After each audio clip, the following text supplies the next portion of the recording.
Chers téléspectateurs du micro du Pasteur Bobo, partout où vous êtes à travers le monde, Diaspora et Santé, votre émission. Nous sommes encore avec Dr Mamae.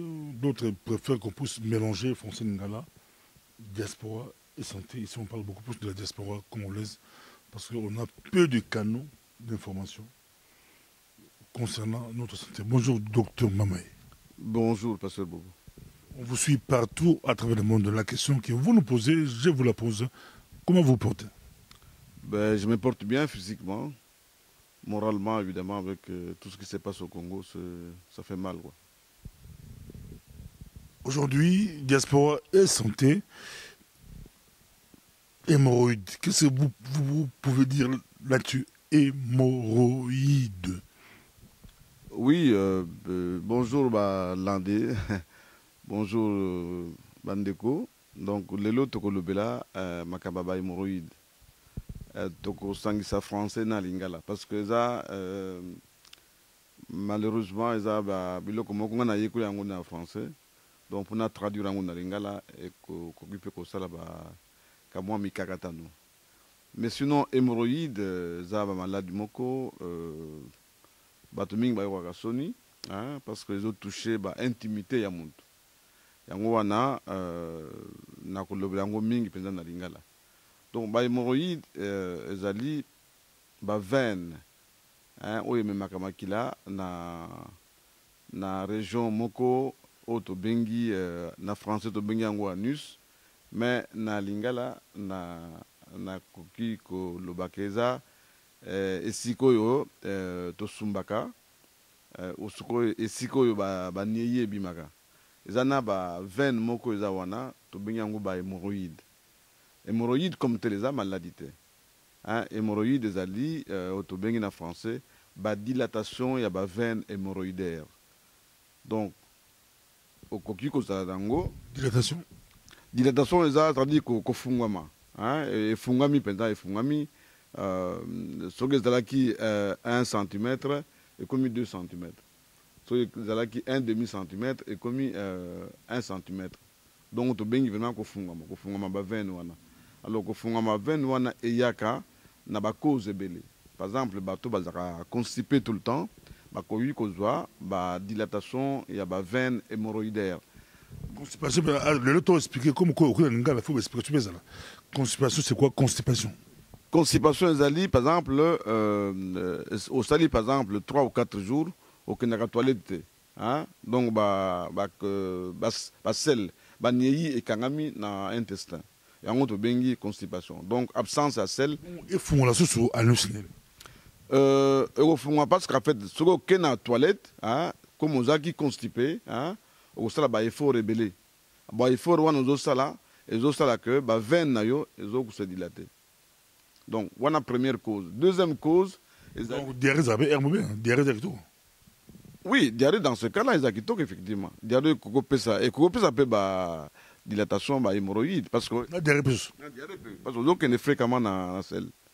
Donc le fait que vous avez poussé vous avez ba effort pour bimisa ba diarrhée kokipe ko diarrhée doit pousser la tête, diarrhée au fond de bourr. Oui, mais il y a un bima na pression. Pression nango ezobima, hein, et kokipe ko dilater à région wana. Alors, troisième raison, ils ont dit par exemple, moi je suis dans zemi. Donc, comme zemi, ils ont pris sa pression mingi na C, au moment que ils ont dilaté, veine, il y a région de bimisaka baniei. Et quatrième raison, ils ont dit, malade, ils ont bengi de cirrhose. Ceux qui ont la cirrhose, ils ont la pression moko. C'est quoi je peux dire? À tout cas, le sunga, diaspora et santé. Terre, moi, tu expliques un peu bien. Tu n'as pas médecin, même si c'est cirrhose à comprendre. Le hémorroïde, on comprend l'hémorroïde. Pour comment les banques ça va? Hémorroïde. Comme hémorroïde, dans les ciment là, ils font wami. Anus, ils font wami. Anus, ils font wami. Et puis, veine, et se dilater. La dilatation, on a comme il quand même, ils font wami. Ils ont pensé à la région. Parce que y est mounene. Ils ont pensé à la région. Alors, tout le monde dans quelques minutes que. Cirrhose. Ouais. Donc, quatrième cause, on appelle ça qui ils allaient cirrhose. Cirrhose, ils allaient batoyo, melaka masanga mingi, hein, soki baliaka te omoni na foi na bango et pesi otobengi cirrhose omona motu azobela cirrhose libumu evimbi hein? Alors soki libumu evimbi okomona soki aza na teint moko clair omona bavene moko na likolo ya libumu hein? Ezosala neti badessin moko boye notre kamwa géographie moko boye donc cirrhose ezali malade moko eyaka na alcool surtout ekoki mpe koya na cancer mais c'est surtout alcool moto epesaka cirrhose omona foie ekomi kotravailler na ndenge moko mpenza ya diminuer hein? Foie na yo ediminue alors soki foie ediminue omona libumu ebandi kovimba soki libumu ebandi kovimba ekopesa même conséquence que mwasi eza na zemi donc ezopesa pression na se ezoprovoke dilatation ya veine hémorroïdaire donc wana eza bacause ya oyo epesaka bahhémorroïde donc na répété lisusu ezali constipation diarrhée mpe epesaka bahhémorroïde mwasi azemi soki aza na zemi epesaka bahhémorroïde et puis bato surtout babelaka cirrhose bapesaka mpe bahhémorroïde donc tongaza na tokosola mpenza bongo bato babalola nzela ya mwasi ekoma nzela ya mobali bato babengaka bango bahomosexuel kasi bango mpe balobi babelaka bahhémorroïde mpe bango balola nzela ntango bakendaka kuna efungolaka te efungolaka mpe te eza hémorroïde te yango eza hémorroïde te si bango eza hémorroïde mais bango eza hémorroïde moko provoqué pas par bacause moko tobengi normal eza bacause moko artificielle omoni nzela wana ezali nzambe asala yango mpo tobimisaka banei mais soki ekomi akosalaka barelation barapport sexuel tous les jours na bapression wana ezoleka na kati ya anus ekoki mpe kodilate baveine ezomema makila na kati ya anus donc eza mpe cause mais eza cause moko mpenza ya normal te hémorroïde ekumbaka nini basymptôme nango ekumbaka nini mpo moto oyebaki aza na hémorroïde eza nini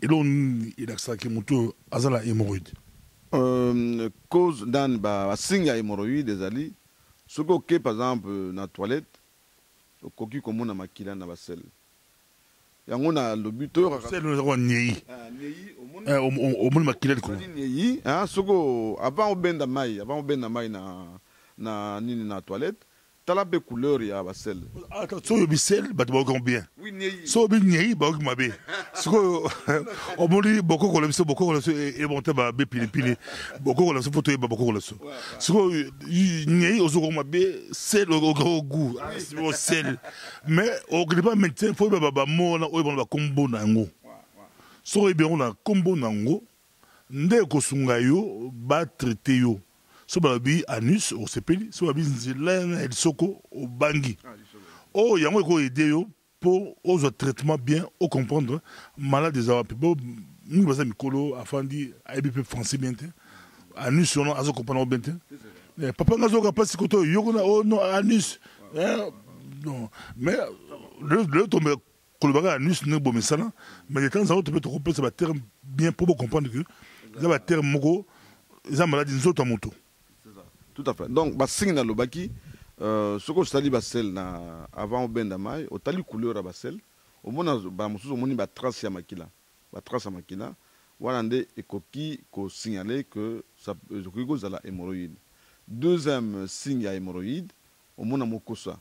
Hein, ce que fandika bo mona mokosa na anus mais cause penda ezate. Alors, ce que za prudent, okoki kokende ozwi miroir otia yango na se otali omona ke na côté ya anus baboule moko ezose forme autour ya anus yango nde moto ezopesaka mokusa yango mpe moto epesaka nani makila soki oke na sel olingi opousse mingi omoni baboule wana ebimisi makila. Troisième signe ekozala passe oyo tobengi douleur omona na kati na lisoko ozoyoka passe. Alors soki mpe oza na miroir okoki kofanda ofandisi yango entre makolo otali effectivement que oza na baboule moko ekomi ya bleu ekomaka bleu normalement quand c'est normal eza rouge mais soki ekomi mpenza maladi wana ekomi bleu. Alors à ce moment là soki omoni que soit démangeaison soit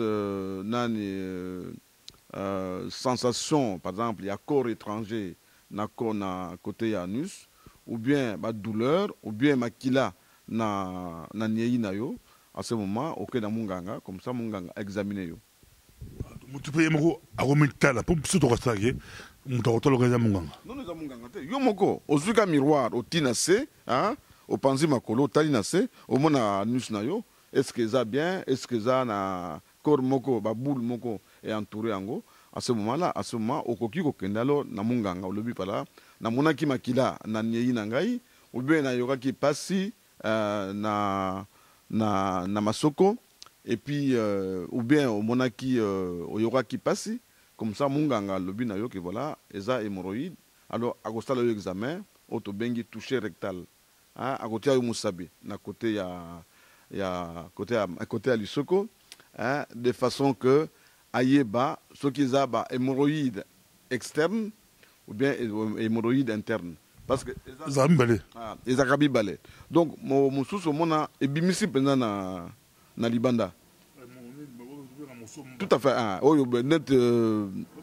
Voilà, Mosombe bimi. Wanande, to bengi hémorroïde externe.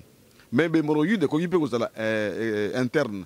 Donc yango bimarate, mais fandi na côté to bengi rectum, mais na rectum na linga les ate, nde eza esika ba niyi fandaka avant ebima. Eza na région. On dit que na linga les ate. Na linga les ate, je pense. Na linga les ate. Mais en français eza rectum.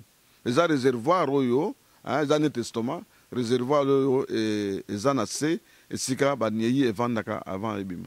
Donc ba ko loso ba la bango moto na katite ka di banda. Pour ce dans combo. Bango ba yaki na, je pense que ba yeba kité parce que ba eza ba terme moko anatomique. Donc on to bengi hémorroïde interne. Yango ne mona nakate, ata au miroir et mona nakate. Mais ceux qui munganga tia sali yo touché rectal, hein, ati musabidase, à sentir corps moko étranger na kata rectum, à ce moment-là, soit ba traiter yo malamoko, soit atindio na bato basala ka ba rectoscopie, hein, parce que ta na appareil moko de bengi rectoscope, hein, pour ba yeba réellement ce qui est hémorroïde ou bien eza nan cancer par exemple, et cause de la cancer. Mais ça boule moko et fandaka nakata rectum, autobengi soit cause de la hémorroïde interne, soit cause de la paix autobengi ba cancer. Na âge barozo hémorroïde. Hémorroïde ya kana ba âge quand même âge moko avancé, hein, pas avancé comme tel, mais même à partir de 25 ans cause de l'hémorroïde. Ndenge ba cause na kotu ko na pesaki donc cause de la mutazemi, hein.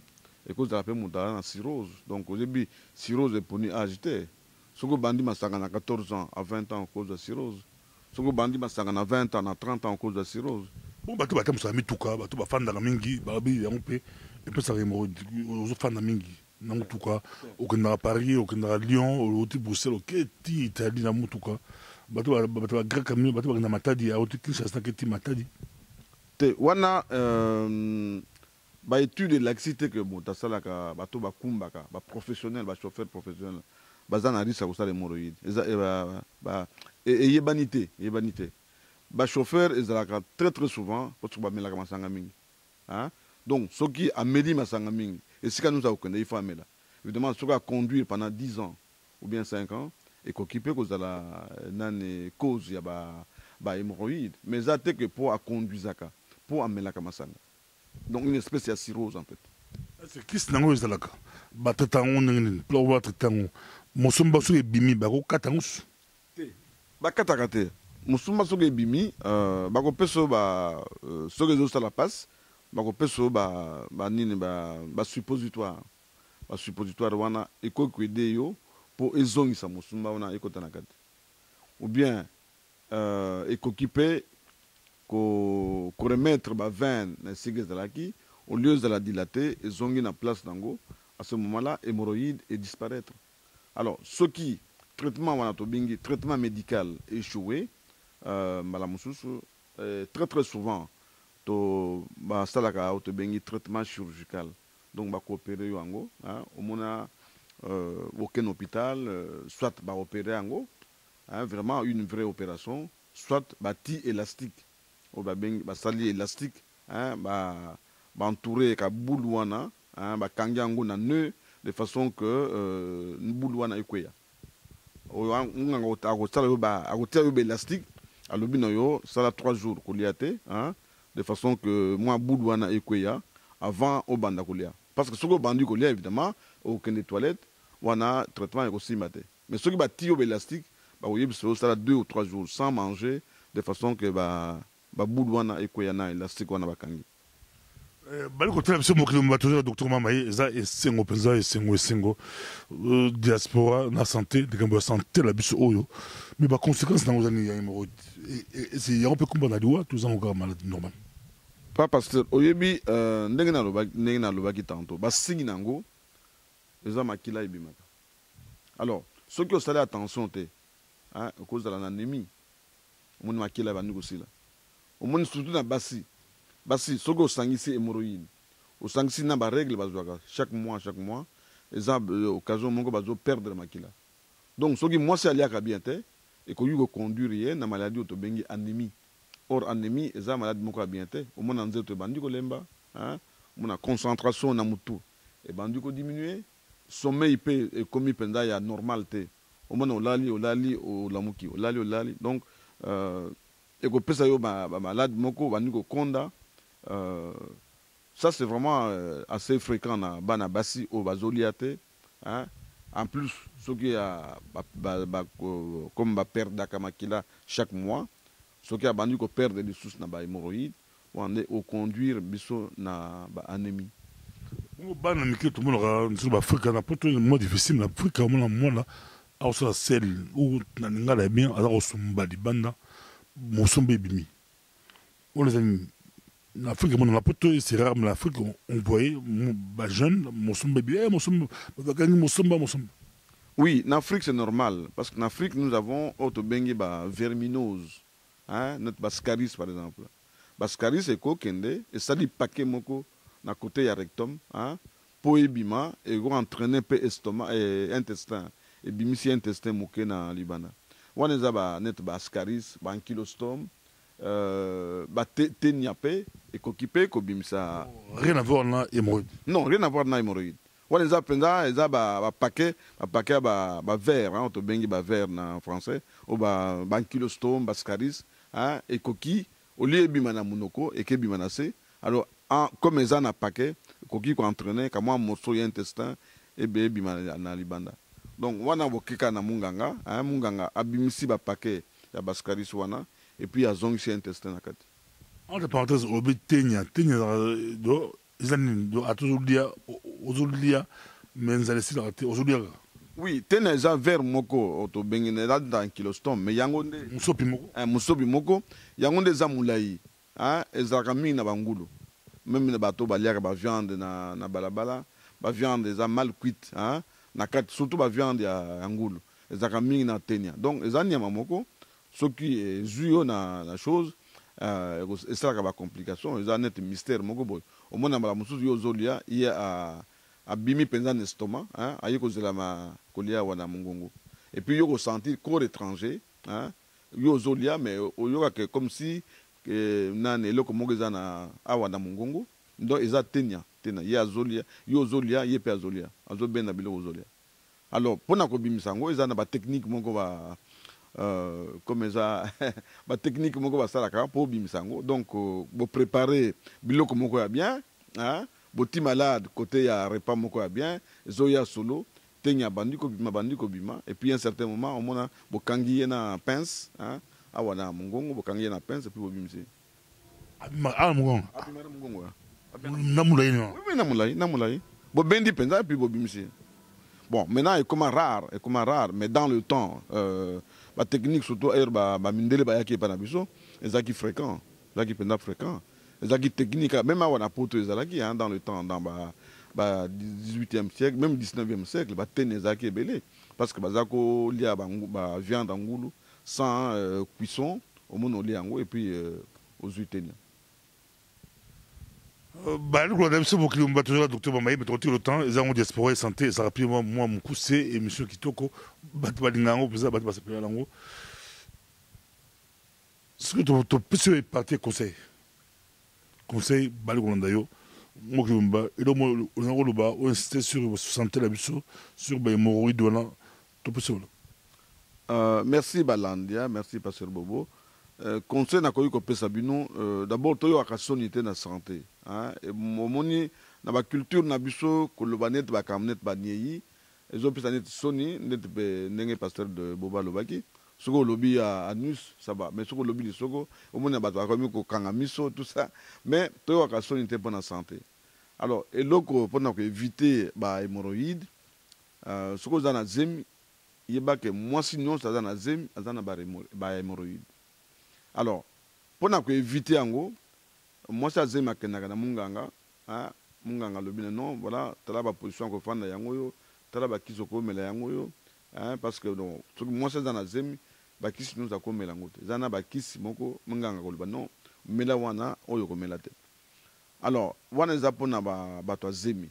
Pona ba tu ya o bazana zemi te, il faut tout éviter masanga. Bon, na zongi sous pona masanga. Parce que masanga et puis ça va complication mingi auto bengi cirrhose du foie au mona muntu libume vimbi hein abandi ko konda abandi pe comme ko commander bato ba kibuba hein au mona abandi ko ya jaune abandi ko changer couleur donc wanande na comme libume bandi ko bimba moine ba no la pression mingi na se et avec conséquence de ba hémorroïde. Donc, côté à Masanga, il faut tout éviter. Et puis, trop éviter aussi la constipation. Au moni, par exemple, kwanga, au lait kwanga na medikayabo. Et puis, au melima et au kelala. Donc, babilo kwana, ça bien été. Parce que, et puis, ça va la constipation. Alors, ce que vous avez la constipation régulièrement, aux eaux poussées, aux eaux effort ming pendant que ça va bagner. Donc, on va provoquer la formation de l'hémorroïde. Il faut lire le rappel, il y a pété. Mais ce que bon traitement qui signifie là, qui signifie là pour attaquer hémorroïde au four à monga. Non, ça veut dire que qui c'est comme la zali, mais qui c'est comme les appendices efficaces. Qui c'est efficace dans la médecine moderne, les a suppositoire. Donc on peut ce suppositoire moko au tiango nase, hein, yango ne bandu ko traiter hémorroïde sur place. Parce que ce qu'on me dit en gros, et l'équine estomac, avant comme on a assez, ils sont à herming. Donc, le traitement mon est bien, ils sont efficaces, les sont suppositoire. Alors, dans le suppositoire, on a une anesthésie, notre bacillocaïne, pour que ce qui douleur est diminue. Alors, dans le cas de suppositoire, on a fait, une kiss mon de bengi, vénotrope, de façon que rétrécir la veine, ils ont la place là. C'est que côté hémorroïde, on dirait en Afrique, traitement beaucoup condé et souvent docteur. Mais moi na koyiko lobate pasteur parce que na yibi traitement beaucoup côté. Na yibi que na koko bambiso bazako surtout bana mikende ngolobi que soki musumba par exemple hein, bakotia yo na mai moko hein, au fandeli mai wana et puis après mais bon, wana na yibi ngote. Mais na yibi que traitement ya eza efficace ou eza to bengi ba suppositoire. Na bakoko na biso na mindele côté ba yokani yango mbali boso to côté na bokoko na traitement mo possible hémorroïde to monaki ba to médecine traditionnelle ba ida yango peka ba melaka te mais ba tchaka poussière ceux qui sango ba poussière en c'était ba tchaka ngaka na kati ya soko na tel soko mondele pa bi suppositoire pe on peut terme suppositoire de qui se battra on peut la kati ya soko muke na bakoko la so na mondele baki nzela moko. Oui, wana bakenzela moko mais eloko za mabe côté na biso ne ba développer ki yango penza te er mong nan mondela ye na mboka na biso ba biloko bakoko wana nyonso ba lobi non botika yango c'est comme ça que zaki à cause biso c'est vrai à cause biso parce que ce gars la capé collaborant a kogi ko utiliser yango pour que va trouver ba kisi sur base ya nani ba traitement traditionnel. C'est important ce moteur de l'hémorroïde à l'hôpital. Oui, pasteur, c'est important. Parce que, par exemple, le tantôt, ceux qui m'a killé bandu kobima, hein, ou bien ils ont ça la passe. Je pense que c'est important comme ça, mon gars, traitement ni na kopé ça yo. Parce que ceux qui au fond de kandeng wana makile zobima, tout le temps. Au moins même na sous-vêtements, makile zali, au moins même na toilette makile zali. Bon, je pense qu'il faut, à un certain moment, comme robinet est ouvert, aucun munganga, kanga robinet, comme ça, ma kile zo bima lisusu. En tout cas, ezalaki c'est moko yamba docteur Mamai, Boki Penza. Nous te monani prochainement. Merci. Ok, merci beaucoup. Merci Bandeko, ndenge bo landi biso. Nakanisi que boko yoka mate ya onga na pesi boko appliquer yango parce que ko yoka eza bien mais ko appliquer nde leki malamu. Merci beaucoup. Merci.